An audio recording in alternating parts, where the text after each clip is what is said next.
আগের বছরও আমার যে স্টুডেন্টস গুলো আমার ক্লাসেস গুলো ফলো করেছিল তারা কিন্তু 40 তে 40 অ্যাচিভ করেছে। প্রিপারেশন নিয়ে নাও যে রেগুলার ক্লাসগুলো করব, বাড়িতে রিভিশনস করব, তারপরে এমসিকিউ পিডিএফ থেকে সমস্ত এমসিকিউ গুলো প্র্যাকটিস করব এবং তার সাথে সাথে তোমাদের কিন্তু ফ্রি মক টেস্ট গুলোতেও দিতে হবে। হ্যালো স্টুডেন্টস, আমি মনোজিৎ, কমার্সের কনসেপচুয়াল স্মার্ট ক্লাসে তোমাদের সবাইকে স্বাগত। আমাদের সামনে এক্সামিনেশন, আর এই উইক থেকে ক্লাস 11 এবং ক্লাস 12 প্রত্যেকটা কমার্সের সাবজেক্টের চ্যাপ্টার ওয়াইজ রেগুলার ক্লাসেস গুলো আসতে থাকবে। আমরা কিছু কিছু চ্যাপ্টার ক্লাস 11 এবং ক্লাস 12 এর অলরেডি শেষ করেছি। বাকি যে সমস্ত চ্যাপ্টার্স গুলো রয়েছে আমাদের মোর অর লেস এখনো 2 থেকে আড়াই মাসের সময় রয়েছে এক্সামের জন্য। আর এই 2 থেকে আড়াই মাস আমরা জাস্ট ফাটিয়ে প্র্যাকটিস করব এবং আগের বছরও আমার যে স্টুডেন্টস গুলো আমার ক্লাসেস গুলো ফলো করেছিল তারা কিন্তু 40 তে 40 অ্যাচিভ করেছে। অ্যাকাউন্টসও অ্যাচিভ করেছে, বিজনেসও অ্যাচিভ করেছে, আদার সাবজেক্টেও কিন্তু ভালো রেজাল্ট করেছে। তাই এই বছর তোমাদের থেকেও কিন্তু আমার এক্সপেকটেশন কি তোমরাও ক্লাস 11 এবং ক্লাস 12 এ 40 তে 40 অ্যাচিভ করবে। আর এখন থেকে এই আড়াই মাসের জন্য তোমরা মাথার মধ্যে প্রিপারেশন নিয়ে নাও যে রেগুলার ক্লাসগুলো করব, বাড়িতে রিভিশনস করব, তারপরে এমসিকিউ পিডিএফ থেকে সমস্ত এমসিকিউ গুলো প্র্যাকটিস করব এবং এমসিকিউ এর জন্য চ্যাপ্টার ওয়াইজ আমাদের সিরিজ কিন্তু আসতে চলেছে এবং তার সাথে সাথে last chapter wise free mock test গুলো কিন্তু তোমাদেরকে অ্যাটেন্ড করতে হবে।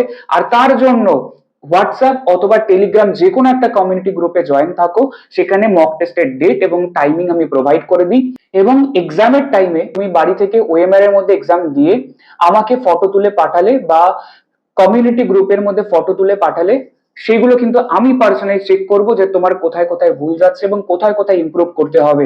এবং এটা যদি নেক্সট আড়াই মাস ধরে আমরা ফলো করি, আমাদের টার্গেট 40 তে 40 কেউ আটকাতে পারবে না। So all the best. চলো আজকে আমরা যে ক্লাসটা করতে চলেছি ক্লাস 11 এর অ্যাকাউন্টস এর one of important chapter bill of exchange অর্থাৎ বাণিজ্যিক হুন্ডির হিসাব নিকাশ, এই চ্যাপ্টারটা ফুল কমপ্লিট করব।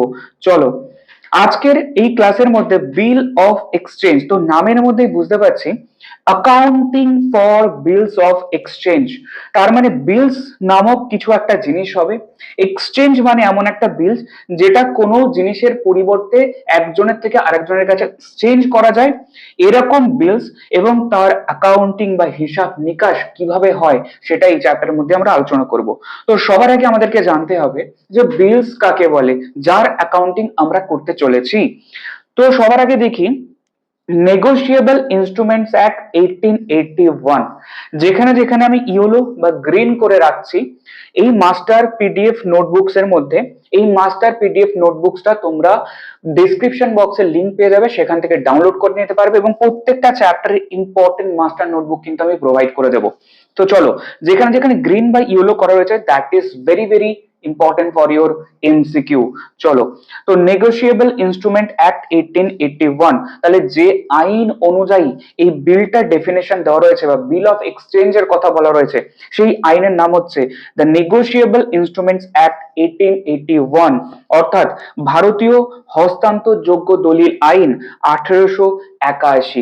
এই আইন অনুযায়ী বলা হয়েছে যে a negotiable instrument means promissory notes, bill of exchange or check payable either or to order or to bearer, তার মানে বলা হচ্ছে যাকে অর্ডার করা হয়েছে তাকে টাকা দিতে হবে আর যার কাছে এই বিলগুলো থাকবে তাকে টাকা দিতে হবে। এরকম কোনো টাকা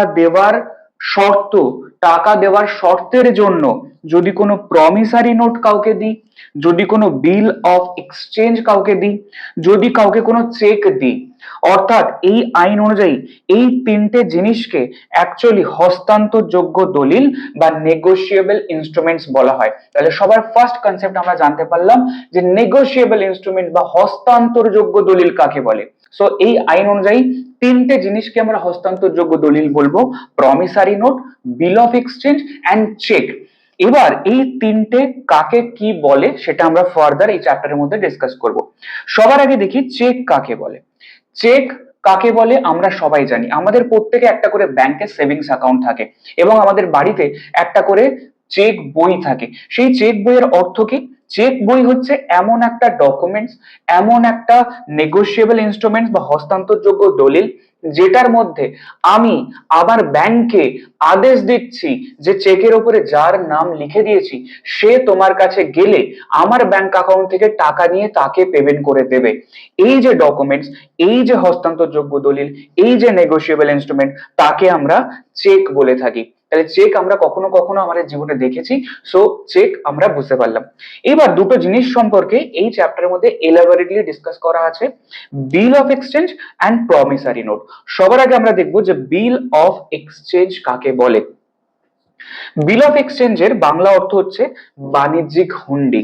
বাণিজ্যিক হুন্ডি হলো লেখকের দ্বারা স্বাক্ষরিত, অর্থাৎ যে বিলটা বানাচ্ছে সে নিজে সই করছে, তাহলে সই কে করে? প্রথম ইম্পর্টেন্ট লাইন, লেখকের দ্বারা স্বাক্ষরিত, অর্থাৎ বিল অফ এক্সচেঞ্জ যে বানাবে সে নিজেই সই করবে এবং সই করে বিলটা বানাচ্ছে, এবং এমন একটি লিখিত দলিল ইম্পর্টেন্ট। তাহলে বিল অফ এক্সচেঞ্জ সবসময় কিন্তু লিখিত হতে হবে, যার দ্বারা লেখক অর্থাৎ যে বিলটা তৈরি করলো সে একটি নির্দিষ্ট পরিমাণ অর্থ অন্য কোনো নির্দিষ্ট ব্যক্তিকে বা তার আবার আদেশ অনুসারে অন্য কোনো ব্যক্তিকে বা দলিলের বাহককে প্রদানের জন্য কোন একটি নির্দিষ্ট ব্যক্তিকে শর্তাধীন আদেশ দেয়।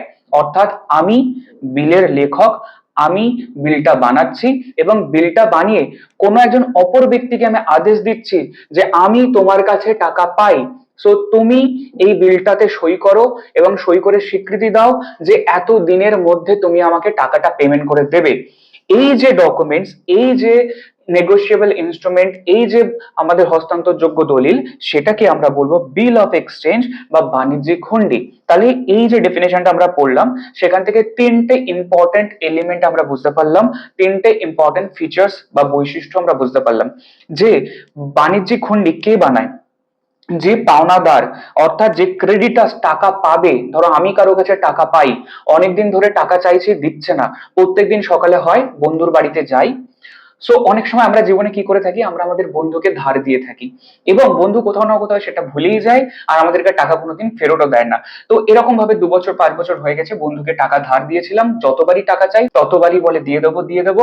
এবার গেছে আমার মাথা গরম হয়ে, পরের দিন সকালবেলা গেছি ওর বাড়িতে এবং বলেছি এই দেখ, হয় তুই টাকা দে, না হলে তুই যদি বলিস যে পরে দেবো, তাহলে এই যে বিলটা আমি বানিয়ে এনেছি এই বিলটাতে সই করে দে যে তুই এতদিন পরে আমায় টাকা দিতে বাধ্য থাকবি। তার মানে যে টাকা পাবে তার দায়িত্ব বিলটা বানানো, এবং সে বিলটা বানিয়ে নিয়ে কার কাছে যাচ্ছে? যার কাছে টাকা পাবে তার কাছে যাচ্ছে এবং তারকে গিয়ে বলছে যে তুমি সম্মতি দাও বা কনসেন্ট দাও যে তুমি বিলটা অ্যাকসেপ্ট করছো এবং বিলের টাকাটা এতদিন পরে আমায় দিয়ে দেবে। এবার বাই চান্স সেই ডেটের পরেও টাকা দিল না, সিম্পল তার সই করা রয়েছে, আমি কোর্টে যাব, কোর্টে গিয়ে বলবো অমুক ব্যক্তির কাছে টাকা পেতাম, বিলে সই করা রয়েছে, টাকা দিচ্ছে না, কোর্টে কেস করব এবং আইন বাধ্য করবে তাকে টাকাটা দিতে। তাহলে যে পাওনাদার ক্রেডিটার সে বিলটা বানায় এবং তাকে আমরা বলে থাকি হুন্ডির লেখক বা ড্রয়ার। ড্রয়ার এবং মেকার, অর্থাৎ যেহেতু তৈরি করছে তাই ওকে বলা হয় মেকার, এবং হুন্ডির ভাষায় একে বলবো হুন্ডির লেখক বা ড্রয়ার। এরপর যার কাছে টাকা পেতাম, দেনাদার বা ডেটার্স, সে বাণিজ্যিক হুন্ডিতে সম্মতি দেয়। তাহলে হুন্ডি বানায় কে? হুন্ডি বানায় হচ্ছে ক্রেডিটার বা ড্রয়ার। আর হুন্ডিতে সম্মতি কে দেবে যে হ্যাঁ টাকাটা দিয়ে দেবো?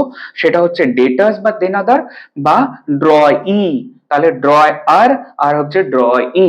তাহলে ড্রয়ার বাণিজ্যিক হুন্ডি বা বিল অফ এক্সচেঞ্জটা বানাবে, আর ড্রয়ি বা হুন্ডি গ্রাহক সেখানে সম্মতি দেবে এবং বলবে আমি টাকা দিয়ে দেবো।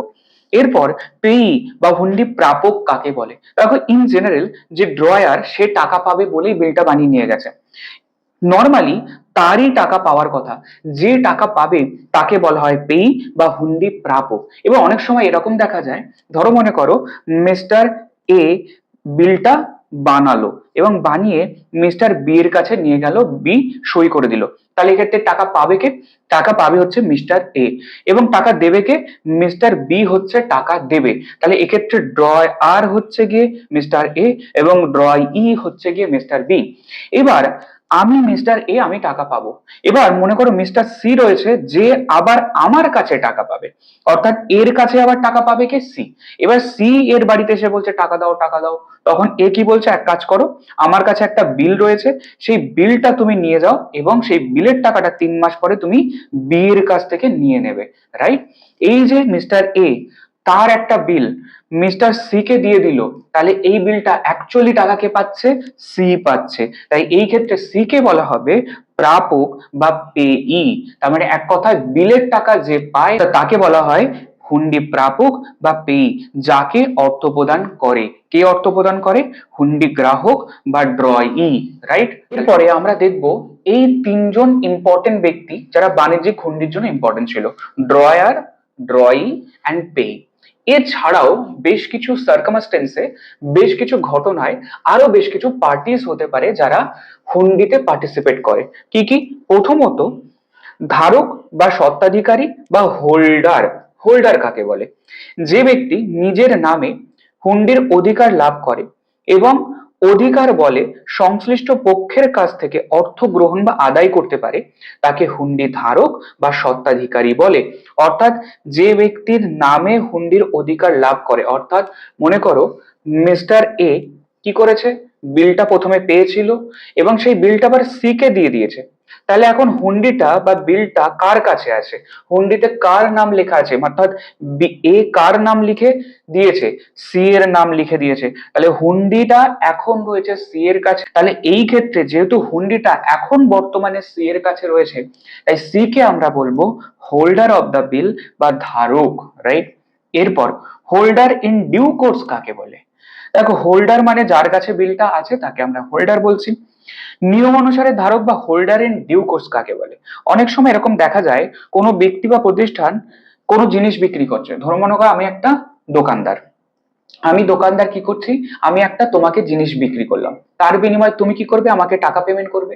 কিন্তু তুমি বললে যে তুমি টাকা না দিয়ে তোমার কাছে একটা বিল রয়েছে, সেই বিলটা আমাকে দেবে। রাইট? তাহলে বিলটা আমি পেলাম, তার বদলে আমি তোমাকে কি দিলাম? তার বদলে আমি তোমাকে জিনিস বিক্রি করেছি। অর্থাৎ আমি একটা জিনিস বিক্রি করেছি, তার প্রতিদান হিসেবে আমি তোমার থেকে বিলটা পেলাম। এবং সেই বিলটা আদেও ঠিক কিনা, আদেও যার নাম লেখা আছে সে আদেও আমাকে টাকা দেবে কিনা, সেটা কিন্তু আমি সৎ বিশ্বাসে তোমার কাছ থেকে বিলটা নিচ্ছি। আমি আদেও কিন্তু দেখতে যাব না যে বিলটা যার নাম লেখা রয়েছে সে আদেও টাকা দেবে কিনা, কারণ আমি তোমার কাছে টাকা পাই, তুমি আমাকে বিলটা দিয়েছো এবং বিলটাতে অন্য কারোর নাম লেখা রয়েছে যে ব্যক্তিটা 3 মাস পরে টাকা দেবে। তাহলে আমি সৎ বিশ্বাসে তোমার কাছ থেকে বিলটা নিচ্ছি। কিসের বিনিময়ে? আমি তোমাকে কোন একটা জিনিস বিক্রি করেছি, তার বিনিময়ে তুমি আমাকে বিলটা দিলে। তাহলে এই যে আমি সৎ বিশ্বাসে তোমার কাছ থেকে বিলটা পেলাম, সেটাকে সেই সময় আমাকে বলা হবে নিয়মানুসারে ধারক বা হোল্ডার ইন ডিউ কোর্স। এরপর এন্ডোর্সার বা সত্তান্তরকারী কাকে বলে? যেমন করে এই ঘটনায় দেখেছিলাম, মিস্টার এ মিস্টার বি এর থেকে একটা বিল পেয়েছে, মিস্টার এর কাছে আবার সি কি করতো, বিল কোন একটা টাকা পেত, তাই এই বিলটাকে তার উপরে একটা দাগ কেটে মিস্টার সি এর নাম লিখে এ আবার সি কে বিলটা দিয়ে দিল। অর্থাৎ একজন বিল হোল্ডার যখন সেই বিলটা অন্য কারোর নাম লিখে আবার অন্য কাউকে দিয়ে দেয়, সেই ঘটনাটাকে বলা হয় এন্ডোর্স করা, হস্তান্তর করা। রাইট? এবার যে ব্যক্তিটা হস্তান্তর করছে তাকে বলা হবে এন্ডোর্সার, অর্থাৎ হস্তান্তরকারী। অর্থাৎ এই ঘটনায় মিস্টার এ হচ্ছে হস্তান্তরকারী বা এন্ডোর্সার। আর এই ক্ষেত্রে বিলটা যেহেতু সি পাচ্ছে হস্তান্তরের মাধ্যমে, তাই সি কে বলা হবে এন্ডোর্সি বা সত্ত্বগ্রহীতা। রাইট? এরপর draw in case of need কাকে বলে? অর্থাৎ প্রয়োজন বোধে হুন্ডি গ্রাহক। সবার আগে দেখি হুন্ডি গ্রাহক কাকে বলতো। দেখো, হুন্ডি গ্রাহক কাকে বলে? হুন্ডি গ্রাহক হচ্ছে যার কাছে বিলটা নিয়ে যাওয়া হয়েছিল এবং যে সম্মতি দিয়েছিল টাকা দেবে, অর্থাৎ যে ডেটাস ছিল যার কাছে বিলের টাকাটা পাওনা রয়েছে, যে বিলের টাকাটা পেমেন্ট করবে, তাকে বলা হয় হুন্ডি গ্রাহক বা ড্রয় ই। এবার কি হয়েছে, এই হুন্ডি গ্রাহক বা ড্রয়ি ছাড়াও অপর কোনো ব্যক্তি বা প্রতিষ্ঠানের নাম যদি হুন্ডিতে উল্লেখ থাকে, যে অমুক ব্যক্তি অর্থাৎ এই এক্সাম্পলের জন্য মিস্টার বি এর কাছে টাকা পাওয়ার কথা, বি সই করে বলেছিল টাকা দিয়ে দেবো, বি হচ্ছে ড্রয়ি, কিন্তু বিলের মধ্যে আরো একজন ব্যক্তি মনে করো ডি এর নাম লেখা রয়েছে। কেন লেখা রয়েছে? বাই চান্স বি যদি টাকা না দেয় সেই ক্ষেত্রে টাকাটা আমরা ডি এর কাছ থেকে পেয়ে যাব, অর্থাৎ ডি এক্ষেত্রে সাপোর্ট করছে কাকে? সাপোর্ট করছে যে বি কে, যে বি যদি টাকা না দেয় তাহলে ডি টাকাটা দিয়ে দেবে। নর্মালি আমাদের ড্রয়ি কে বি, কিন্তু অপর একজন ব্যক্তির নাম বিলের মধ্যে লেখা রয়েছে যে বি টাকা না দিলে ওই ব্যক্তি টাকা দিয়ে দেবে। তো যে ব্যক্তি আর একজনের নাম লেখা রয়েছে সেই ব্যক্তিটাকে আমরা বলবো ড্রয়ি ইন কেস অফ নিড, অর্থাৎ দরকার বেসিসে, অর্থাৎ দরকার বিশেষে হুন্ডি গ্রাহক। কোনো বাণিজ্যিক হুন্ডিতে হুন্ডির পৃষ্ঠাঙ্কনে বা হুন্ডি গ্রাহক বা ড্রয়ি ছাড়াও অপর কোনো ব্যক্তি বা প্রতিষ্ঠানের নাম যদি উল্লেখ থাকে, যিনি হুন্ডিটি গ্রাহক দ্বারা স্বীকৃত না হলে, অর্থাৎ অ্যাকচুয়াল ড্রয়ি বা অ্যাকচুয়াল হুন্ডি গ্রাহক যিনি রয়েছেন তিনি যদি স্বীকৃতি না নেন, তিনি যদি টাকা না দেন, তিনি যদি স্বীকৃতি না দিতে স্বীকার করে, অর্থাৎ স্বীকৃতি দিতে যদি স্বীকার না করে, তাহলে প্রয়োজন বোধে হুন্ডি গ্রাহক কে হবে? যে আর একজন ব্যক্তির নাম লেখা ছিল সেই ব্যক্তিটা। একে বলবো হচ্ছে ড্রয়ি ইন কেস অফ নিড। এরপর সম্মানার্থে প্রতিবাদহীন হুন্ডি স্বত্বাধিকারী বা acceptor for honour supra protest. এটা একটা আমাদের ল্যাটিন ওয়ার্ড, সুপ্রা প্রটেস্ট। তার মানে হচ্ছে সম্মান রাখার জন্য কারোর, প্রতিবাদহীন, কোনো প্রতিবাদ না করে আমি নিজেই সেখানে স্বীকৃতি দিচ্ছি এবং অমুক ব্যক্তির টাকা দেওয়ার কথা ছিল তার বিনিময়ে আমি টাকা দিয়ে দিচ্ছি। অর্থাৎ আগের ঘটনা আর এই ঘটনা কোথাও না কোথাও সিমিলার, যে যার টাকা দেওয়ার কথা ছিল ড্রয়ি বা হুন্ডি গ্রাহক সে টাকা দিচ্ছে না বলে অপর একজন ব্যক্তি টাকা দেবে। এই ক্ষেত্রে অপর ব্যক্তির নামটা আগে থেকে হুন্ডিতে লেখা ছিল, কিন্তু এই ঘটনায় সেই ব্যক্তির নামটা লেখা থাকে না। কিন্তু কোনো বাণিজ্যিক হুন্ডি স্বীকৃত না হলে বা প্রত্যাখ্যাত হলে বা ড্রয়ি টাকা দিচ্ছে না, ক্যান্সেল হয়ে গেছে, বাদ হয়ে গেছে, তখন ওই হুন্ডির নিরাপত্তার জন্য নিক্রায় বা নোটিং করানোর পর, নোটিং কাকে বলে আমরা একটু পরে দেখবো, অর্থাৎ যখন কোনো বিলের টাকা যার কাছে পাওয়ার কথা ছিল তার কাছে গেছি, টাকা দিল না, তখন আমরা কোর্টে গিয়ে সেটাকে রেজিস্টার্ড করাতে পারি যে টাকা দিচ্ছে না, সেটাকে বলে নোটিং করানো। এরপর যদি কোনো ব্যক্তি, অন্য যে কোনো ব্যক্তি, ধরো মনে করো কারোর ছেলের কাছে আমি টাকা পাই, তো সে টাকা দিল না, কোর্টে গিয়ে রেজিস্টার করালাম যে ছেলে টাকা দিচ্ছে না, তো তোর বাবার মনে হচ্ছে যে সম্মান রাখার জন্য ছেলের টাকাটা আমি দিয়ে দিই। তাই বলা হচ্ছে যে ব্যক্তিটা হুন্ডি গ্রাহকের সম্মানার্থে স্বীকার করে নেয় যে চলো ও না টাকা দিচ্ছে না তাহলে আমি দিয়ে দিচ্ছি, সেক্ষেত্রে তাকে বলা হবে সম্মানার্থে প্রতিবাদহীন হুন্ডি স্বীকারকারী বা acceptor for honour supra protest. Right? তাহলে এটা কিন্তু কনসেপচুয়ালি ভেরি ভেরি ইম্পর্টেন্ট ছিল। এর সাথে সাথে আমাদের বাণিজ্যিক হুন্ডির মধ্যে কত ধরনের আলাদা আলাদা পার্টি থাকতে পারে, ব্যক্তিরা থাকতে পারে, সেগুলো সব কনসেপ্ট ক্লিয়ার করলাম। এবার আমরা দেখবো বাণিজ্যিক হুন্ডির প্রকারভেদ, অর্থাৎ বিল কত রকমের হতে পারে। বিল নর্মালি দু রকমের হতে পারে। একটা হচ্ছে বাণিজ্যিক হুন্ডি বা ট্রেড বিল, অর্থাৎ ব্যবসায়িক ক্ষেত্রে ব্যবসা করার জন্য একজন ব্যবসায়ী আরেকজন ব্যবসায়ীকে টাকা পেমেন্ট করার জন্য যে বিলটাকে ব্যবহার করে, তখন সেই বিলটাকে আমরা বলবো ট্রেড বিল বা বাণিজ্যিক হুন্ডি। এরপর সাহায্যকারী হুন্ডি বা অ্যাকোমোডেশন বিল কাকে বলে? সাহায্যকারী মানে হচ্ছে মনে করো আমার টাকার দরকার, আমার বন্ধুর কাছে গিয়ে বললাম যে আমাকে কিছু টাকা ধার দে। এবার প্রশ্ন হচ্ছে কি গ্যারান্টি আছে যে আমি টাকাটা ফেরত দিয়ে দেবো ওকে, কারণ ও তো আমার মুখের কথায় টাকা দিচ্ছে। কিন্তু কোনো ব্যক্তি মুখের কথায় টাকা দেয় না বা দেওয়া উচিত নয়। তখন সে কি করতে পারে, যখন দুই বা ততোধিক ব্যক্তির মধ্যে পারস্পরিক আর্থিক সাহায্যের জন্য এক ব্যক্তি অপর ব্যক্তিকে টাকা ধার দিচ্ছে বিনা কোনো প্রতিদানে, অর্থাৎ সে তার বিনিময়ে কোনো রিটার্ন পাচ্ছে না, কিন্তু তাকে টাকা দিচ্ছে এবং সেই টাকাটা পরবর্তীকালে ফেরত দেবে, সেটাকে সিকিউর করার জন্য, আইনত ভাবে সিকিউর করার জন্য তারা কি করতে পারে, একজন আরেকজনের নামে একটা বিল রেজ করতে পারে, একজন আরেকজনকে নামে বিল কাটতে পারে এবং অপর ব্যক্তি স্বীকৃতি দেবে যে আমি এত টাকা ওর কাছ থেকে পেয়েছি এবং 3 মাস পরে বিলের টাকাটা ফেরত দিয়ে দেবো। এই সাহায্য করার জন্য যে বিলটাকে ইউজ করা হয় তখন সেই বিলটাকে বলবো সাহায্যকারী হুন্ডি বা অ্যাকোমোডেশন বিল। রাইট? এবং বিলের সমস্ত টপিক আমাদের ক্লিয়ার। এবার আমরা দেখব প্রত্যর্থ পত্র বা প্রমিসারি নোট। প্রমিসারি নোটও বিলের মতোই কাজ করে, কিন্তু একটু বিলের থেকে আলাদা। বিলের ক্ষেত্রে আমরা কি করেছি, যে ব্যক্তি টাকা পাবে সে বিলটা বানাচ্ছে এবং যার কাছে টাকা পাবে তার কাছে নিয়ে গেল এবং সে সই করে বলছে চলো আমি দিয়ে দেবো। কিন্তু প্রমিসারি নোটের ক্ষেত্রে ঠিক উল্টো, যার টাকা দেওয়ার কথা সে বলল আমার বাড়িতে এসে সই করে একটা ডকুমেন্টস দিয়ে গেছে যে আমি অমুক দিন পরে তোমার টাকাটা দিয়ে দেবো। এটা কে বানিয়েছে? যার টাকা দেওয়ার কথা সে নিজে থেকেই একটা ডকুমেন্টস বানিয়ে সই করে আমার বাড়িতে দিয়ে গেছে এবং সেখানে লেখা আছে I promise to pay this amount to you after some dates. অর্থাৎ আমি তোমাকে এত টাকা দিতে বাধ্য থাকবো কিছুদিন পরে।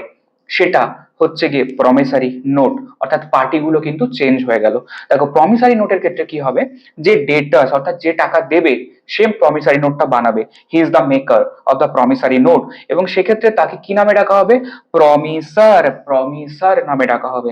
এবং ক্রেডিটার্স যে টাকা পেত তাকে বলা হবে প্রমিসি। অর্থাৎ এই ক্ষেত্রে একটা ইম্পর্টেন্ট জিনিস, বিলের ক্ষেত্রে যে টাকা পেত সে বিলটা বানিয়ে নিয়ে গিয়ে কার কাছ থেকে সই করিয়ে আনলো? স্বীকৃতি নিল কার কাছ থেকে? যার কাছে টাকা পেত।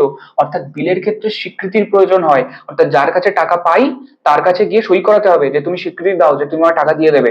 অর্থাৎ বিলের ক্ষেত্রে স্বীকৃতির প্রয়োজন হয় যার কাছে টাকা পাই।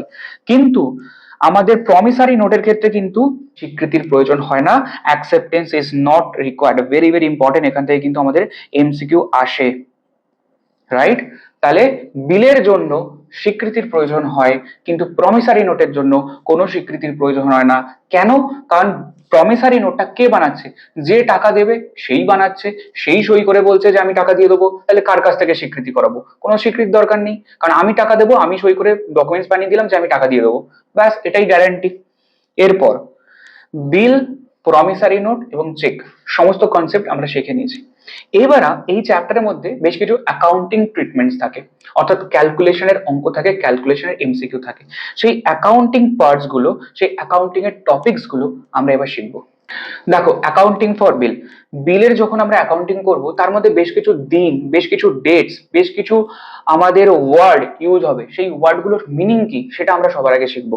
সবার আগে হুন্ডির মেয়াদ বা টার্ম বা টেনিওর অফ দ্য বিল, অর্থাৎ একটা বিলের ভ্যালিডিটি কতদিন, সেই বিলটা কতদিন অ্যাক্টিভ, সেই ডেটটা, সেই পিরিয়ডটা কিভাবে ডিসাইড করব, অর্থাৎ হুন্ডির মেয়াদ কিভাবে ডিসাইড করব। বলছে যে তারিখে হুন্ডিটা তৈরি হয়, মনে করো 1 জানুয়ারি 2025 আমি বিলটা তৈরি করলাম, তাহলে এই ডেটটা হচ্ছে হুন্ডি তৈরির ডেট। এবং যে তারিখে দেও, এবং এই তারিখ থেকে আমি বললাম যে 30/4/2026 টাকাটা পেমেন্ট হবে, তাহলে 2030/4/2026টা হচ্ছে হুন্ডির দেও বা হুন্ডি পেমেন্টের ডেট। এবং এই দুটো ডেটের মাঝখানে যে গ্যাপটা, সেই পিরিয়ডটাকে, সেই গ্যাপটাকে আমরা বলবো হুন্ডির মেয়াদ বা টার্ম অর টেনিয়ার অফ দ্য বিল। এবারে যদি আমাদের বিলটা ডিফারেন্ট ডিফারেন্ট টাইপস এর বিল হয়ে থাকে, একটু পরে আমরা ডিসকাস করব, মাথায় চাপ নিয়ে লাভ নেই। এখানে যেটুকু আমি বলেছি সেটুকু বোঝো, বাকি টপিকটুকু এখানে আমাদের জানাটা দরকার, তাই একবার আমরা রিড করছি, একবার বোঝানোর চেষ্টা করছি। স্পেসিফিক্যালি এই জিনিসটা যখন আমি নিচের টপিকসে বোঝাবো তখন আরো ক্লিয়ারলি বুঝতে পারবে। তাহলে ইন জেনারেল কি বললো, যে তারিখে আমাদের বিলটা তৈরি সেই তারিখ থেকে যে তারিখে হুন্ডির টাকা দেওয়ার কথা তার মাঝখানের পিরিয়ডটাকে, সেই মিডিলের গ্যাপটাকে আমরা বলে থাকি হুন্ডির মেয়াদ। এবার বিল অনেক রকমের হতে পারে, তার মধ্যে এক ধরনের বিল হয় দর্শনান্তে বা আফটার সাইট বিল। আফটার সাইট বিল কাকে বলে একটু পরে ডিসকাস করব। অথবা আমাদের আফটার ডেট বিল বা তারিখ অন্তে, অর্থাৎ দর্শনান্তে বা তারিখ অন্তে, after sight or after date. এই দু ধরনের স্পেসিফিক কিছু বিল হয় যাদের জন্য আফটার সাইট যদি বিল হয় তাদের জন্য স্বীকৃতির তারিখ থেকে, আফটার সাইট মানে হচ্ছে আফটার সিগনেচার, অর্থাৎ যেদিন সিগনেচার করলো সেই দিন থেকে, অর্থাৎ স্বীকৃতির তারিখ থেকে হুন্ডির মেয়াদ গণনা শুরু হবে। অর্থাৎ আমি যদি বলি 1 তারিখে হুন্ডিটা স্বীকৃত হয়েছে, তাহলে 1 তারিখ থেকেই হুন্ডির পিরিয়ড গণনা শুরু হবে। আর যদি আফটার ডেট বিল হয়ে থাকে তাহলে হুন্ডির তৈরির তারিখ থেকে, হুন্ডিটা যে তারিখে তৈরি হলো সেই তারিখ থেকে হুন্ডির ডেট গণনা শুরু হবে। তাহলে আফটার সাইটের জন্য যেদিন স্বীকৃত হচ্ছে সেই দিন থেকে গণনা শুরু, আফটার ডেটের থেকে যে তারিখে হুন্ডিটা তৈরি হয়েছে সেই তারিখ থেকে গণনা শুরু। এই দুটো বিল বাদ দিয়ে বাকিদের জন্য যে তারিখে হুন্ডিটা তৈরি হলো এবং যে তারিখে হুন্ডির টাকা দেওয়া হবে, পেমেন্ট করা হবে, তার মাঝখানের গ্যাপটাকে আমরা বলবো হুন্ডির মেয়াদ বা টেনিয়র। তার ডিফারেন্সটা কি হলো, নর্মালের জন্য 1 তারিখে যদি তৈরি হয়, 31 তারিখে যদি দেওয়া হয়, তাহলে এই দুটোকে বাদ দেব। এর মাঝখানের গ্যাপটাকে আমরা বলবো হচ্ছে হুন্ডির মেয়াদ। কিন্তু যদি আফটার সাইট বিল হয়, তাহলে যে দিন স্বীকৃত হচ্ছে সেই দিন থেকেই আমরা ক্যালকুলেট করব। এরপর যদি আফটার ডেট বিল হয়, তাহলে সেক্ষেত্রে কি হবে, হুন্ডিটা যেদিন তৈরি হয়ে যায় সেই দিন থেকেই গণনা শুরু হবে। This is the difference. এরপর দেয় তারিখ বা ডিউ ডেট কাকে বলে? ডিউ ডেট কথার অর্থ হচ্ছে প্রত্যন্ত পত্রে যে তারিখে শর্ত অনুসারে প্রদানের জন্য নির্দিষ্ট হয়ে থাকে, অর্থাৎ যে তারিখটা বিলের মধ্যে লেখা রয়েছে যে এত তারিখে বিলের টাকা পেমেন্ট করতে হবে, সেই ডেটটাকে আমরা বলে থাকি ডিউ ডেট। অর্থাৎ বিলের মধ্যে যে ডেটে টাকা দেওয়ার কথা রয়েছে সেই ডেটটাকে আমরা বলবো ডিউ ডেট। রেওয়াতি দিন, রেওয়াতি দিন বা days of grace, very very important concept. এখান থেকে আমাদের ভেরি ভেরি ইম্পর্টেন্ট একটা এমসিকিউ আসে যে বাণিজ্যিক বিলের জন্য কত দিনের রেওয়াতি দিন দেওয়া হয় বা ডেস অফ গ্রেস দেওয়া হয়? বলে রাখি 3 দিন। তো ডেস অফ গ্রেস কাকে বলে? এই যে ডিউ ডেটটা ডিসাইড হলো, যে মনে করো 31 তারিখে তোমাকে বিলের টাকা পেমেন্ট করতে হবে, এই ডেটটা বিলের মধ্যে লেখা রয়েছে, তাহলে এটা হচ্ছে আমার জন্য ডিউ ডেট। এবার এই ডিউ ডেটের সাথে আরো 3 দিন অ্যালাউ করে আমাদের আইন, এবং সেই 3 দিন যোগ করলাম, এবং যে 3 দিনটা যোগ করলাম, এই 3 দিনটা আমার ইচ্ছা অনুযায়ী যোগ করলাম নাকি আইন বলেছে অ্যালাউ করে তাই যোগ করেছি? তাহলে এই যে 3 দিন এক্সট্রা যোগ করার পারমিশন পেলাম, এই এক্সট্রা 3 দিনকে বলা হয় ডেট অফ গ্রেস বা রেওয়াতি দিন। এবার এই 3 দিনটা সমস্ত বিলের জন্য অ্যাপ্লাই হয় না, সমস্ত বিলের জন্য অ্যাড করতে দেওয়া হয় না। কোন কোন বিলের জন্য দেওয়া হয়? যদি আমাদের বিলটা আফটার ডেট বিল হয় অথবা আফটার সাইট বিল হয়, একটু আগে ডিসকাস করেছি আফটার সাইট বিল এবং আফটার ডেট বিল, এই দুটো বিলের জন্য শুধুমাত্র এই 3 দিনের সময়টা দেওয়া হয়, এক্সট্রা 3 দিন যোগ করতে দেওয়া হয়। কিন্তু বাকি অন্য যত রকমের বিল রয়েছে, সেটা অন ডিমান্ড বিল হতে পারে, অ্যাট সাইট বিল হতে পারে, অন প্রেজেন্ট বিল হতে পারে, সেই সমস্ত বিলের জন্য রেওয়াতি দিন বা ডেস অফ গ্রেস বা অতিরিক্ত সময় দেওয়া হয় না। তাহলে অ্যাকচুয়ালি যত রকমের বিল হয় দুটো ক্যাটাগরিতে ভাগ করলাম, আফটার ডেট, আফটার সাইট। তাদের জন্য কি হবে, আমাদের ডেট অফ গ্রেসের 3 দিনটা অ্যালাউ করা হচ্ছে, কিন্তু বাকিদের জন্য কিন্তু এই 3 দিনের ডেট অফ গ্রেসটা অ্যালাউ করা হয় না। এরপর মেয়াদ পূর্তির দিন বা ডেট অফ ম্যাচুরিটি কাকে বলে? যে তারিখে টাকাটা দিতে হবে, সেই তারিখটা, যে তারিখে তুমি টাকা পাবে আইনের দ্বারা, সেই টাকাটাকে বলা হয় ডেট অফ ম্যাচুরিটি। তাহলে বিলের ক্যাটাগরি দুটো বললাম, যে date after sight, after date bill, তারা একরকম ভাবে ভাববো, আর এদের বাদ দিয়ে বাকি বিলদের জন্য একরকম ভাববো। কেন? কারণ আফটার ডেট আফটার সাইটে 3 দিন অ্যালাউ করা হয়, বাকিদের জন্য 3 দিন অ্যালাউ করা হয় না। তাহলে যাদের 3 দিনটা অ্যালাউ করা হয় না, তাহলে তাদের জন্য যে দিনে টাকা পেমেন্ট করার কথা ছিল সেই দিনটাকেই আমরা বলবো ডিউ ডেট, আবার সেই দিনটাকেই আমরা বলবো ডেট অফ ম্যাচুরিটি, কারণ ওই দিনে টাকাটা দিতে হবে। কিন্তু যদি আফটার সাইট বা আফটার ডেট বিল হয়, তাদের জন্য আরো এক্সট্রা 3 দিন দেওয়া হয়। তাহলে ডিউ ডেট প্লাস 3 দিন ইজিক্যাল টু যে ডেটটা বেরোবে সেই ডেটটাকে আমরা বলবো ডেট অফ ম্যাচুরিটি। অর্থাৎ ওই তারিখের মধ্যে বিলের টাকা তোমাকে দিতেই হবে, বা ওই দিন তোমাকে বিলের টাকা দিতেই হবে। তারপরেও যদি টাকা না দাও, বিলটা কি করেছো, প্রত্যাখ্যান করে দিয়েছো, টাকা দাওনি, তখন আমি কোর্টে যাব, কেস করব তোমার নামে, রাইট? চলো, এরপর কত রকমের বিল হয় সেই বিলগুলো একবার দেখে নিই। কারণ বিলের ধরনের ওপর আমাদের বিলের ডেটটা ক্যালকুলেশন হচ্ছে, যে কোন তারিখে আমায় টাকাটা দেবে, রাইট? তাহলে স্পেসিফিক্যালি যেটা বললাম একটু আগে, যে ওই ওয়ার্ডগুলো আমরা নিচে আলোচনা করব, যে বিল অ্যাট সাইট, অ্যাট ডিমান্ড বিল কাকে বলে, আফটার ডেট আফটার সাইট বিল কাকে বলে, চলো একবার দেখে নিই। তো দর্শন মাত্র বা দাবি মাত্র বিল বা অ্যাট সাইট অথবা অ্যাট ডিমান্ড বিল কাকে বলে? দর্শন মাত্র বা দাবি মাত্র দেয় হুন্ডির অর্থ হলো এইরূপ হুন্ডিতে অর্থ প্রদানের কোনো সময় উল্লেখ থাকে না। অর্থাৎ অ্যাট সাইট বা অ্যাট ডিমান্ড বিলে কোনো তারিখ মেনশন নেই যে কোন তারিখে টাকাটা দিতে হবে বিলের, কিন্তু এইরূপ দলিল উপস্থাপন বা দাবি করা মাত্রই টাকা দিতে হবে। অর্থাৎ আমি তোমাকে একটা বিল দিলাম, বিলে কোনো ডেট মেনশন করিনি যে বিলের কবে টাকা দেবো, তোমার কাছে দিয়েছি, তোমার যেদিন ইচ্ছা সেদিন আমার কাছে আসবে এবং সেই দিন আমি বাধ্য হবো টাকাটা দিতে। তাহলে এই ধরনের বিলকে বলা হয় দাবি মাত্র বা দর্শন মাত্র বিল, বা অ্যাট সাইট বা অ্যাট ডিমান্ড বা অন ডিমান্ড বিল। এর একটা খুব ভালো উদাহরণ হচ্ছে চেক। চেক হচ্ছে এই ধরনের একটা বিল, কারণ চেকের মধ্যে কি করা হয়, চেকে আমি সই করে তোমাকে দিয়ে দিই এবং কবে সই করছে সেই ডেটটা লেখা থাকে, কিন্তু চেকের পেমেন্টটা কবে হবে সেই ডেট কিন্তু কেউ মেনশন করে না। এবং চেকটা আমি তোমায় দিয়েছি, তোমার ইচ্ছা তুমি কবে ব্যাংকে জমা দেবে এবং সেই দিনের মধ্যে তুমি টাকা পেয়ে যাবে। আমি আজকে তোমায় চেক দিয়েছি, তুমি চাইলে কালকেই ব্যাংকে জমা দিতে পারো, তুমি টাকা পেয়ে যাবে। তুমি চাইলে 10 দিন পরেও জমা দিতে পারো, তুমি চাইলে আরো 15 দিন পরেও জমা দিতে পারো। তাহলে যে ধরনের বিলে কোনো ডেট মেনশন থাকে না, কবে টাকাটা দেবো, তোমার ইচ্ছা মতো তুমি যেদিন চাইবে সেদিন টাকা দিতে হবে, সেটাকে আমরা বলবো হচ্ছে বিল অ্যাট সাইট বা বিল অ্যাট ডিমান্ড বিল। এরপর তারিখ অন্তে দেয় বিল বা আফটার বিল বা আফটার ডেট বিল কাকে বলে? তারিখ অন্তে দেয় হুন্ডি একটি নির্দিষ্ট সময়ের উপর ভিত্তি করে তৈরি করা হয়। এরূপ হুন্ডির ক্ষেত্রে যে তারিখে হুন্ডিটি লেখা হয় সেই তারিখ থেকে হুন্ডির মেয়াদ গণনা শুরু হবে। তাহলে আফটার ডেট কথার অর্থ হচ্ছে যে তারিখ মেনশন আছে সেই তারিখের পর থেকেই আমাদের কিন্তু পেমেন্টের জন্য কাউন্টিং শুরু হয়ে যাবে। তাহলে নির্দিষ্ট তারিখ মেনশন থাকে, নির্দিষ্ট সময়ের কথা মেনশন থাকে এবং সেই সময় বা সেই তারিখ থেকেই আমাদের কিন্তু হুন্ডির মেয়াদ বা হুন্ডির পিরিয়ড আমাদের কিন্তু কাউন্টিং শুরু হয়ে যাবে। এটাকে বলা হয় আফটার ডেট বিল, অর্থাৎ যে ডেট লেখা আছে সেই ডেটের পর থেকে। এরপর আফটার সাইট, আফটার সাইট কথার অর্থ হচ্ছে দর্শনান্তে দেয় হুন্ডি।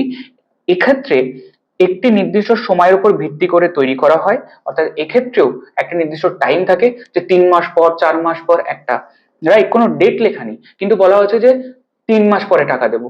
আগেরটাই কি ছিল আফটার ডেটে, যে 1 তারিখের পরে টাকা দেবো, এখানে কি লেখা আছে 3 মাস পরে টাকা দেবো, ডেট নেই কিন্তু পিরিয়ড দেওয়া আছে 3 মাস পরে টাকা দেবো, রাইট। সেক্ষেত্রে নির্দিষ্ট সময়ের উপর ভিত্তি করে তৈরি করা হয়েছে। এরকম হুন্ডি ক্ষেত্রে যে তারিখে হুন্ডি গ্রাহকের কাছে স্বীকৃত হয়, অর্থাৎ 3 মাস পরে টাকা দেবো বলেছি, যে তারিখে স্বীকৃতি দিল সেই তারিখ থেকেই আমাদের কিন্তু কাউন্ট হবে, সেই তারিখ থেকেই কিন্তু কাউন্ট হবে যে 3 মাসটা কবে থেকে শুরু হয়েছে এবং 3 মাসটা কবে শেষ হচ্ছে, রাইট। এই ধরনের বিলকে আমরা বলবো আফটার সাইট বিল। এরপরে হুন্ডি ভাঙানো বা ডিসকাউন্টিং অফ বিল কাকে বলে? আমাকে কেউ একটা বিল দিল, কিন্তু বিলে তো একটা পিরিয়ড থাকে 3 মাস পর 4 মাস পর তারপরে গিয়ে টাকা পাবো। তো আমার ধরো এক্ষুনি টাকার দরকার, তখন আমি কি করতে পারি? তখন আমি আমার বিলটা নিয়ে গিয়ে যে ডেট লেখা রয়েছে তার আগে যে কোনো দিন, আজকে বিল পেয়েছি কালকেও চাইলে আমি কি করতে পারি, ব্যাংকের কাছে চলে যেতে পারি এবং ব্যাংকে গিয়ে বলবো দেখুন আমার কাছে একটা বিল রয়েছে, যে বিলের টাকাটা 3 মাস পরে পাওয়া যাবে কিন্তু আমার আজকেই টাকার দরকার। তখন ব্যাংক বলবে ঠিক আছে চলো বিলটা আমাকে দিয়ে দাও এবং তার পরিবর্তে আমি তোমায় টাকা দিয়ে দিচ্ছি।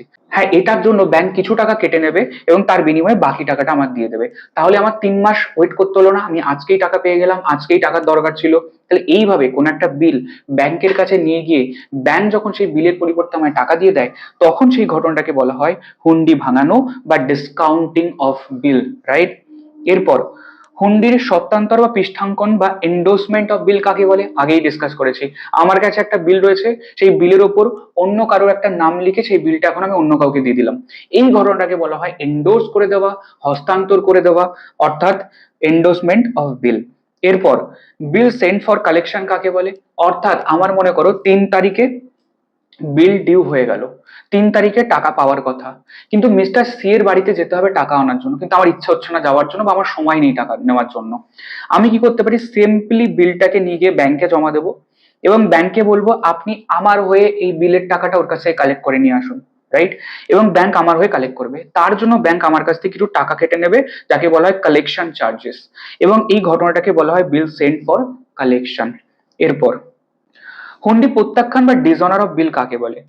আমি যার কাছে টাকা পাই, যে ডেটে টাকা দেওয়ার কথা ছিল তার বাড়িতে গেছি, টাকা চেয়েছি, টাকা দেয়নি, এটাকে বলা হয় হুন্ডি প্রত্যাখ্যান করা বা ডিসঅনার অফ বিল। অর্থাৎ বিলের টাকাটা যার কাছে পাওয়ার ছিল সে যদি টাকা না দেয় বা না দিতে যদি প্রত্যাখ্যান করে বিলটা, টাকা দেবে না বলে, তাকে আমরা বলবো ডিসঅনার বিল। এরপর নোটিং অফ বিল কাকে বলে? যখনই একটা বিল ডিসঅনার হচ্ছে, অর্থাৎ যে তারিখে টাকা দেওয়ার কথা ছিল সেই ড্রয়ি বা যার টাকা দেওয়ার কথা ছিল সে টাকা দিচ্ছে না, তখন আমরা কি করব, তখন সেই বিলটাকে আমি গভর্নমেন্টের আইনের একটা দপ্তর হয় যাকে বলা হয় নোটারি পাবলিক, এবং সেই নোটারি পাবলিকের কাছে গিয়ে আমি আমার বিলটা যে প্রত্যাখ্যান করেছে টাকা দিচ্ছে না তার জন্য আমি কি করব, আমি লিস্ট করাবো, আমি কাগজে কলমে নথিভুক্ত করাবো যে আপনি আইনের মাধ্যমে লিস্ট করান, আপনি আইনের মাধ্যমে স্বীকৃতি দিন যে এত তারিখে আমি গেছিলাম তবুও টাকা দেয়নি, আপনি এই ঘটনাটাকে রেকর্ড করে রাখুন। এটা আমাদের কি কাজে লাগে, যখন ওটা নিয়ে গিয়ে আমি কোথাও কেস করব বা আমি কোর্টেও যাব যে অমুক ব্যক্তি টাকা দেওয়ার কথা ছিল টাকা দেয়নি, তখন এটা প্রুফ যে এত তারিখে আমি গেছিলাম টাকা দেয়নি, সেটা আমি লিস্ট করে রেখেছি আইনের মাধ্যমে, আমি নথিভুক্ত করে রেখেছি আইনের মাধ্যমে। এটাকে বলা হয় নোটিং অফ বিল বা হুন্ডির নিক্রাই। এবার এই নোটিং অফ বিলটা কোথায় করা হয়, নোটারি পাবলিকের কাছে। তাহলে 1952 খ্রিস্টাব্দের নোটারি আইন অনুযায়ী কেন্দ্রীয় সরকার এবং রাজ্য সরকার দ্বারা নিযুক্ত কোনো পদস্থ কর্মচারী এই ধরনের নোটারির কাজ করে থাকে। অর্থাৎ গভর্নমেন্টের একটা দপ্তর রয়েছে, বাট গভর্নমেন্টের কিছু লোক রয়েছে যাদের কাছে গেলে এই সমস্ত দলিল আইনের মাধ্যমে লিস্ট করানো যেতে পারে বা নথিভুক্ত করানো যেতে পারে, এটাকে বলা হয় নোটারি পাবলিক। এরপর একটা ঘটনা, এবার এই যে নোটারি করালাম নোটারি পাবলিকের কাছে, সে তো আমার ফ্রিতে করে দেবে না, সেই ঘটনাটার জন্য নোটিং করানোর জন্য নোটারি পাবলিক যে টাকাটা কেটে নেয় বা যে চার্জটা নেয় তাকে আমরা বলবো নোটিং চার্জেস, রাইট।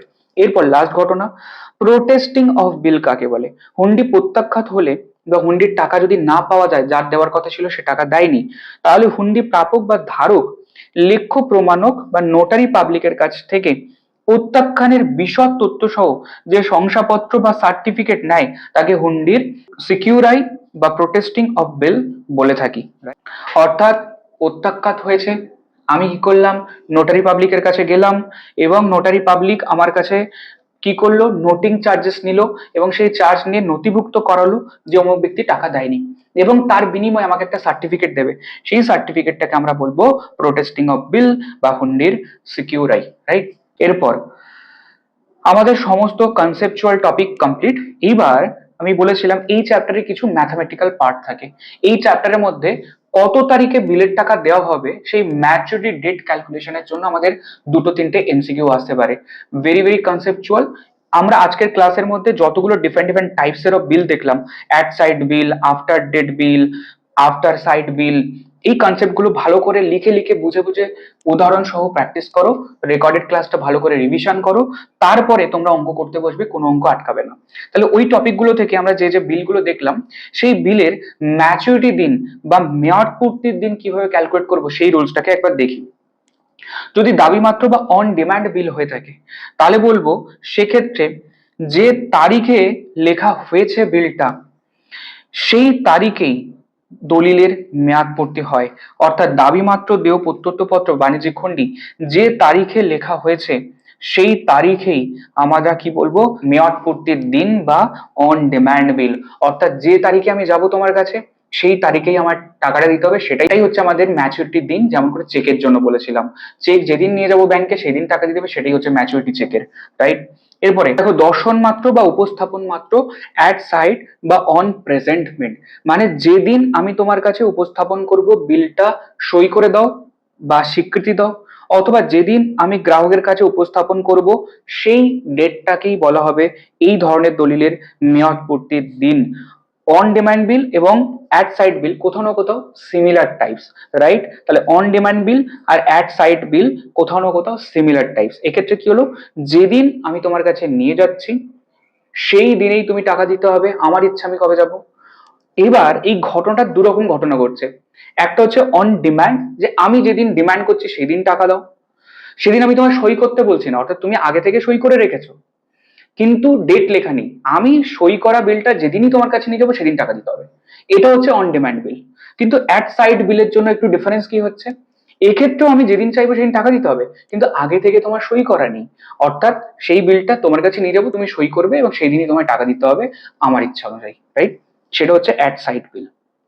এরপর তারিখ অন্তে বা আফটার ডেট বিল কাকে বলে, তারিখ অন্তে বা আফটার ডেট বিল মানে হচ্ছে সেই বিল যেখানে যে তারিখে বিলটা লেখা হয়েছে আফটার ডেট বিল, সেই ডেট থেকে যতদিন তোমায় সময় দেওয়া হয়েছিল মেয়াদের দিনগুলি যোগ করে দেওয়া হলো, অর্থাৎ আমাদের তার টার্ম গুলোকে যোগ করে দেওয়া হলো, তার পিরিয়ডটাকে যোগ করে দেওয়া হলো এবং তার সাথে আরো 3 দিন অতিরিক্ত ডেট অফ গ্রেস যোগ করা হলো এবং তারপরে তার মেয়াদ পূর্তির দিন ম্যাচুরিটি ডেটটা পাওয়া যাবে। এই ধরনের বিলকে বলা হয় আফটার ডেট বিল। তাহলে আফটার ডেট বিল কাকে বলে? যে ডেটের পর তোমায় টাকা দেওয়া হবে, অর্থাৎ যে তারিখে লেখা হলো সেই তারিখ থেকে বলা হলো যে 30 দিন পর কি 40 দিন পর তোমায় টাকা দিতে হবে, রাইট? এই ধরনের বিলকে বলা হয় আফটার ডেট বিল, অর্থাৎ যে তারিখের পরে তোমায় টাকা দেওয়ার কথা হয়েছে তারিখ অন্তে, তাদেরকে বলা হবে আফটার ডেট বিল। এরপরে দর্শনান্তে বা আফটার সাইট বিল কাকে বলে? সই করার পরে যখন কাউন্ট হবে কোনো বিলের ডেট বা ডিউ ডেট, তাকে বলা হবে আফটার সাইট বিল। একটাতে হচ্ছে যে ডেট লেখা সেই ডেটের পর থেকে কাউন্ট শুরু, আর একটাতে হচ্ছে সই করেছে যেদিন সেই সই করার পর থেকে কাউন্ট শুরু। দুটোর ক্ষেত্রে কি হবে? অতিরিক্ত 3 দিন যোগ করতে হবে এবং তারপরে তোমার অ্যাকচুয়ালি ম্যাচুরিটি ডেট পাওয়া যাবে যে কোন দিন আইনতভাবে তোমায় টাকাটা দিতে বাধ্য।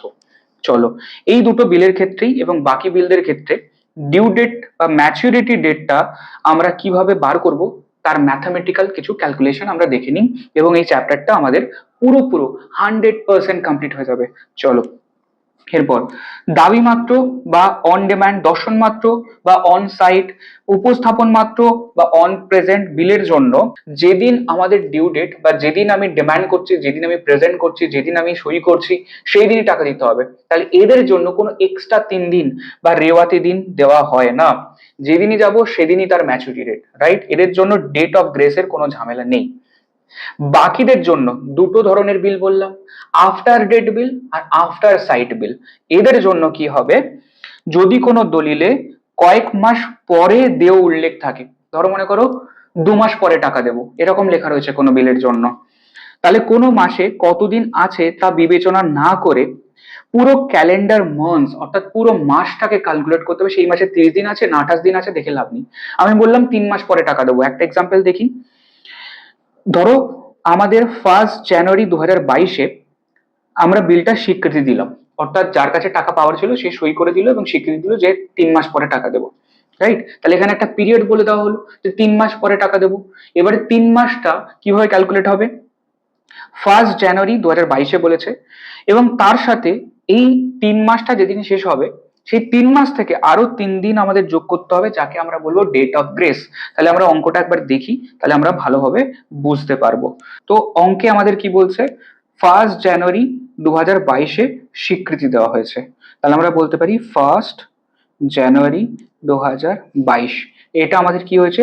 স্বীকৃতি দেওয়া হয়েছে বা সই করে দেওয়া হয়েছে। এবং এই তারিখ থেকে বলছে 3 মাস পরে, তাহলে আমাদেরকে কি করতে হবে? 3 মান্থ অ্যাড করতে হবে। তাহলে সবার আগে আমাদের 1 মাস যোগ করি, তাহলে 1 মাস যদি যোগ করি তাহলে কি হবে? 1/2/2022, তার সাথে আরো 1 মাস যোগ করব, তাহলে কত হবে? 1/3/2022, তার সাথে আরো 1 মাস যোগ করব, কবে হবে? 1/4/2022, রাইট? তাহলে এই ডেটটা হচ্ছে আমাদের 3 মাস পরের ডেট। 3 মাস পেরিয়ে গেছে, 1 মাস আরো যোগ করলাম, 1 মাস, তাহলে আমার ডেট চলে এলো 1 এপ্রিল 2022। এবার আমরা দেখেছিলাম আফটার ডেট বিল বা আফটার সাইট বিলের জন্য আরো এক্সট্রা 3 দিন গভর্নমেন্ট কি বলে? যোগ করো। তাহলে এর সাথে যদি আরো আমি 3 দিন যোগ করি তাহলে কি হবে? তাহলে দাঁড়াবে হচ্ছে 1 তারিখের সাথে আরো 3 দিন যোগ করছি, তাহলে 3 দিন পরের ডেটটা কি হবে? 3 দিন পরের ডেট হবে 3 আর 1-4, 4/2022। So this is my maturity date, right? তাহলে আমাদের কত এলো? 4 এপ্রিল 2022, এটাই হচ্ছে আমাদের জন্য ম্যাচুরিটি ডেট। তাহলে যখন বলবে একটা পিরিয়ডের পরে বিলের পেমেন্ট হবে, তাহলে সেই ডেট থেকেই ক্যালকুলেশন শুরু করব। পিরিয়ড গুলো যোগ করে দিয়েছি মান্থের বেসিসে। এবার কোন মাসে কতদিন ছিল সেই ডেট গুলো কি কাউন্ট করছি? দরকার নেই, পুরো ক্যালেন্ডার মান্থ ধরে যোগ করে দাও। 1 মাস, 2 মাস, 3 মাস চলে গেল, ডেট চলে এলো এটা, তার সাথে ডেট অফ গ্রেস এক্সট্রা 3 দিন যোগ করো, 4/4/2022, এটাই হচ্ছে আমাদের ফাইনাল অ্যান্সার। এরপর আমাদের এমসিকিউ আসে এরকম আর 3টে টপিক আমাদের রয়েছে, সেটা হচ্ছে সেকেন্ড টপিকটা। সেকেন্ড টপিকের ক্ষেত্রে কি হচ্ছে? একটা নির্দিষ্ট পিরিয়ডের পরে বা একটা নির্দিষ্ট মান্থসের পরে, ধরো 3 মাস 2 মাস পরে বলেছে টাকা দেবে, কিন্তু সমস্যাটা কি হচ্ছে? ওই 3 মাস পরে যে ডেটটা আসছে সেই ডেটটা দেখা গেল কোনো একটা মাসের শেষ দিন, অর্থাৎ সেই মাসে আর কোনো ডেট বেঁচে নেই। তাহলে আমরা পরবর্তী ডেটগুলো কার সাথে যোগ করব, তাহলে সেই মাসের লাস্ট ডেটের সাথে যোগ করব। যেমন আগের উদাহরণে কি হয়েছিল, আমাদের লাস্ট ডিউ ডেট এসেছিল 1 তারিখ, 1/4-এ, তাই 1/4-এর সাথে 3 তারিখ আমরা যোগ করতে পেরেছি, কারণ ওই মাসে এখনো পুরো মাসের ক্যালকুলেট করা বাকি রয়েছে। কিন্তু যদি বাই চান্স এমন একটা ডেট বেরোয় যে সেই ডেটটা হচ্ছে বছরের শেষ দিন 31 তারিখ, তাহলে ধর সেই ডেট, সেই মাসে আর কোনো ডেট নেই যোগ করার জন্য, তাই কি করতে হবে, সেই মাসটা শেষ হয়ে গেল এবং সেই মাসের সাথে 3 দিন যোগ করা মানে হচ্ছে পরের মাস চলে যাবে, অর্থাৎ সেই ডেট মাসের লাস্ট ডেটের সাথে যোগ করব পরের মাসটা, রাইট। চলো একটা উদাহরণ দেখি। বলছে 30শে জানুয়ারি 2022 তারিখে লিখিত একটি হুন্ডি 1 মাস পরে প্রদেয় হবে, অর্থাৎ 30 তারিখে বিলটা লিখেছি এবং বলছে 30 তারিখ থেকে 1 মাস পরে তোমায় পেমেন্ট করব। তাহলে সেক্ষেত্রে আমরা কি করব, তাহলে আমরা একবার অঙ্কটা করে দেখি। 30/1/2000 কত বলেছে, 30/1/2022, রাইট। এখান থেকে বলছে 1 মাস পরে, রাইট। এবার এর সাথে আমাদের 1 মাস যোগ করতে বলেছে, বিকজ আজকের তারিখ থেকে 1 মাস পরে টাকা দেবো, রাইট। এবার 30 তারিখে লেখা হয়েছে 30 তারিখের পর 1 মাস কবে শেষ হচ্ছে, তাহলে আমি বলতে পারি 28/2/2022, কারণ এখানে ক্যালেন্ডার মান্থ আমরা যোগ করেছি, পুরো মাসটাই বাদ দিয়ে দিয়েছি। 30 তারিখের পর 1 মাস, 30 তারিখের পর 1 মাস মানে পুরো ফেব্রুয়ারি মাস বাদ। যেহেতু 30 তারিখ হয়েছিল তাই আমাদের এই মাসটার 28 তারিখ অবধি আমাদের হচ্ছে ডিউ ডেট হচ্ছে, রাইট, 1 মাস পর ডিউ ডেট। এবার বলো ফেব্রুয়ারি মাসে আমাদের কি কোনো ডেট বেঁচে আছে আরো 3 দিন যোগ করার জন্য, কারণ আরো 3 দিন আমাদের যোগ করতে হবে, যেটাকে আমরা বলে থাকি ডেট অফ গ্রেস। তখন আমরা কি করব, এই 28 তারিখের সাথে আমরা 3 দিন যোগ করব। তাহলে 28 তারিখের পরে 3 দিন যোগ করা মানে কোন ডেট আসছে, আমরা লিখবো হচ্ছে 3 মার্চ 2022, রাইট, 3 মার্চ 2022। এটাই হচ্ছে আমাদের কি দাঁড়াবে, ডেট অফ ম্যাচুরিটি, রাইট। তাহলে 3/3/2022, 3 মার্চ 2022, এটাই হলো এর জন্য আমাদের ম্যাচুরিটি ডেট, রাইট। এরপর এই ক্ষেত্রে লাস্ট ঘটনায় কি বলছে, যে কোনো একটা নির্দিষ্ট দিনের পরে যদি টাকা দেওয়ার কথা বলা থাকে, ধরো মনে করো 1 তারিখের পর আরো 30 দিন পর আমি টাকা দেবো, এরকম বলা রয়েছে, তখন কি করব, তখন বলবো যে তারিখের পর টাকা দেবো বলেছি সেই তারিখটাকে কাউন্ট করব না, তারপরে যে কদিন পরে টাকা দেবো বলেছি সেটাকে কাউন্ট করতে হবে। তার মানে একটা ঘটনা দেখে নি, 1 জানুয়ারি 2022 তারিখে ধরো মনে করো কোনো একটা বিল লেখা হয়েছে এবং বলা হলো 1 জানুয়ারি 2022 তারিখের পর আরো 60 দিন পরে তোমায় টাকা দেবো, তাহলে সেক্ষেত্রে এই 1 জানুয়ারিটাকে কাউন্ট করব না, 2 জানুয়ারি থেকে আমরা 60 দিন কাউন্ট করব, 1 2 3 4 করে 60 দিন যেখানে শেষ হবে সেই দিনটাকে আমার ধরতে হবে। তাহলে একবার ক্যালকুলেট করে দেখি 1 জানুয়ারি থেকে, তাহলে 1/1/2022, তাহলে 1/1/2022 এই তারিখটাকে তো কাউন্ট করব না, তাহলে 60 দিন কাউন্ট হবে কবে থেকে, 60 দিন কাউন্ট হবে আমাদের 2 জানুয়ারি থেকে। তাহলে জানুয়ারি মাসে আমি কতদিন বাদ দিতে পারছি, জানুয়ারি মাসে আমরা 30 দিন বাদ দিতে পারছি, রাইট। তাহলে এখানে মাইনাস হচ্ছে অনলি 30 ডেজ এবং 30 দিন কাউন্ট হয়ে গেল, আমায় তো টোটাল বাদ দিতে হবে কত, আমায় টোটাল 60 দিন পরের ডেটটা বার করতে হবে। তাহলে এখানে 30 দিন চলে গেল। ফেব্রুয়ারি মাসে কতদিন আমি নিতে পারবো, ফেব্রুয়ারি মাসে আমি নিতে পারবো মাত্র 28 দিন, কারণ ফেব্রুয়ারি মাসে 28 দিন হয়, রাইট। তাহলে 28 আর 30 কত হয়, 30 40 50 58 দিন, 60 দিন এখনো হয়নি, কারণ এখনো 2 দিন আমায় বাদ দিতে হবে। তাহলে এখনো যদি 2 দিন বাদ দিই, তাহলে মার্চ মাসে 2 দিন বাদ দেবো। তাহলে মার্চ মাসে যদি আমি 2 দিন বাদ দিই তাহলে ডেটটা কবে আসে, তাহলে ডেটটা আসে হচ্ছে গিয়ে 2 মার্চ 2022, এটা হচ্ছে আমাদের ডিউ ডেট। তাহলে দেখো টোটাল 60 দিন পরে কোন ডেটটা এসছে, এখানে 30 দিন, এখানে 28 দিন এবং 2 দিন, এক্স্যাক্টলি 60 দিন পরে, অর্থাৎ 60তম দিন হচ্ছে গিয়ে আমাদের মার্চ 2022। এবার আমরা বলেছিলাম এর সাথে আরো 3 দিন আমাদের ডেজ অফ গ্রেস যোগ হয়, তাহলে এর সাথে যদি আরো 3 দিন যোগ করি, তাহলে 3 দিন যোগ করো, কত হবে? 3 আর 2 5, তাহলে 5/3/2022। তাহলে এটাই হচ্ছে আমার ডেট অফ ম্যাচুরিটি, রাইট? খাতা কলমে নিজে লিখে লিখে এই অঙ্কগুলোকে করতে হবে। এমসিকিউ সিরিজের মধ্যে এরকম অনেক এমসিকিউ আমি হাতে কলমে করাবো, এবং তার সাথে সাথে তোমাদের এই কনসেপ্টটা আরো ভালোভাবে ক্লিয়ার হয়ে যাবে। এরপরেও যদি তোমাদের কোনো ডাউট থাকে, তোমরা ডাইরেক্টলি হোয়াটসঅ্যাপে আমাকে জিজ্ঞাসা করতে পারো, কল করেও জিজ্ঞাসা করতে পারো, এনি টাইম, রাইট? এরপরে আমরা কি করব, লাস্ট টপিক, সেটা হচ্ছে এই যে ডেট অফ ম্যাচুরিটিটা বেরোলো, ডেট অফ ম্যাচুরিটি ক্যালকুলেট করে বার করলাম, সেই ডেটটা যদি কোনো হলিডে পড়ে যায়, সেই ডেটটা যদি আমাদের কোনো রবিবার বা কোনো সাধারণ ছুটির দিন বা পাবলিক হলিডেজ যদি পড়ে যায়, সবার জন্য ছুটি, এই পাবলিক হলিডেজ যদি পড়ে যায়, তাহলে তার জন্য মেয়াদ পূর্তির তারিখ ধরা হবে ঠিক তার আগের দিনটাকে। ফর এন এক্সাম্পল, কোনো একটা ডেট অফ ম্যাচুরিটি বেরিয়েছে 15th অগস্ট, রাইট? কিন্তু 15ই আগস্ট আমরা জানি একটা পাবলিক হলিডে, তাহলে ঠিক তার আগের দিন কবে? 14 তারিখ, 14th অগস্ট, রাইট? এই 14th অগস্টটাই হবে সেই জন্য, সেই সময়ের জন্য আমাদের ডেট অফ ম্যাচুরিটি। তাহলে অ্যাকচুয়াল ডেট অফ ম্যাচুরিটি যদি কোনো রবিবার হয়, কোনো যদি আমাদের পাবলিক হলিডেজ হয়, ঠিক তার আগের দিনটাকে আমরা ধরবো হচ্ছে গিয়ে আমাদের ডেট অফ ম্যাচুরিটি বলে। এখান থেকে কিন্তু আমাদের এমসিকিউ আসে, আগের বারেও এসেছিল, রাইট? তাহলে ওয়ান অফ ইম্পর্টেন্ট একটা চ্যাপ্টার আমাদের ক্লাস 11-এর অ্যাকাউন্টসের মধ্যে, এবং একটু হলেও ডিফিকাল্ট চ্যাপ্টার, কিন্তু আশা করব ক্লারিফিকেশন দেওয়ার পর তোমাদের এই ডিফিকাল্টিসটা লাগবে না। ক্লাসটা ভালো করে আরেকবার রিপিট করবে, যে কটা ডেট ক্যালকুলেশনের অঙ্ক বললাম নিজে লিখে লিখে উদাহরণগুলোর ক্যালকুলেশন করবে, এবং তোমাদের সব কনসেপ্ট এইগুলো প্র্যাকটিস করার পর ক্লিয়ার হয়ে যাবে, এবং এই চ্যাপ্টারটা তোমার জন্য ইজি হয়ে যাবে।